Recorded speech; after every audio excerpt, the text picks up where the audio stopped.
Right. Andhra Pradesh సంబంధించి ఇప్పటికే లోక్సభలో విపరీతమైనటువంటి జోరుతో ముందుకు కొనసాగుతుంది తెలుగుదేశం పార్టీ కూటమి. ఇక మిగతా రాష్ట్రాల్లో చూస్తే ఒడిశాలో బీజేడీ 7 స్థానాల్లో, బీజేపీ 21 స్థానాల్లో ముందుకు. ఇక ఆంధ్రప్రదేశ్లో మ్యాజిక్ ఫిగర్ని ఇప్పటికే తెలుగుదేశం పార్టీ దాటిపోయింది.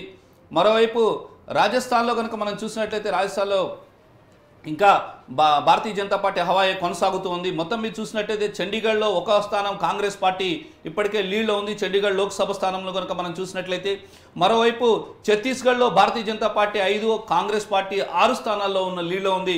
మొన్నటి ఎన్నికల్లో మనం చూసాం ఛత్తీస్గఢ్లో అధికారాన్ని కోల్పోయారు. కొంత పార్లమెంట్కి వచ్చేటప్పుడు కొంత పోటీ అయితే ఎక్కువగా ఇస్తున్నారు. ఛత్తీస్గఢ్లో ఊహించని విధంగా మొన్న ఓటమి పాలయ్యారు. అంటే ఛత్తీస్గఢ్లో ఈ 3 నెలల్లో మార్పు వచ్చిందంటారా?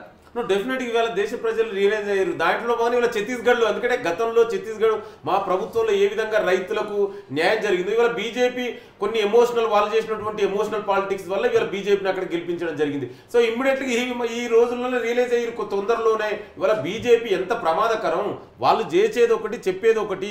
వాళ్ళు ఎప్పుడు కూడా దేశ ప్రజల గురించి కానీ, రైతుల గురించి కానీ, మహిళల గురించి ఆలోచించరు. ఎంతసేపు ఇవాళ చూడండి, దేశ సంపద అంతా ఎవరు వేస్తున్నారండి? సహజ వనరులు అంతా కూడా ఇవాళ అంబానీ ఆదాన్లకు వాళ్ళకు పంచిపెడుతున్నారు. ఇవాళ దేశంలో గురించి ఏం చేయాలి, ఎన్ని ఉద్యోగాలు ఇచ్చారు, ఎక్కడైనా మాట్లాడిరా? లేదా ఎన్ని ఉద్యోగాలు కల్పన చేసి యువతకు ఏమి ఇచ్చారు, ఎన్ని ఇన్స్టిట్యూషన్ ఎస్టాబ్లిష్ చేశారు? ఇవాళ అవి కొత్త ఇన్స్టిట్యూషన్ ఎస్టాబ్లిష్ చేయక ఉన్న ఇన్స్టిట్యూషన్స్ అన్ని కూడా ఇవాళ ప్రైవేట్ దాదాపు ఇప్పటివరకు అందుతున్న దాంట్లో 226 స్థానాల్లో ఇండియా కూటమి లీడ్లో ఉన్నట్టుగా ఉంది.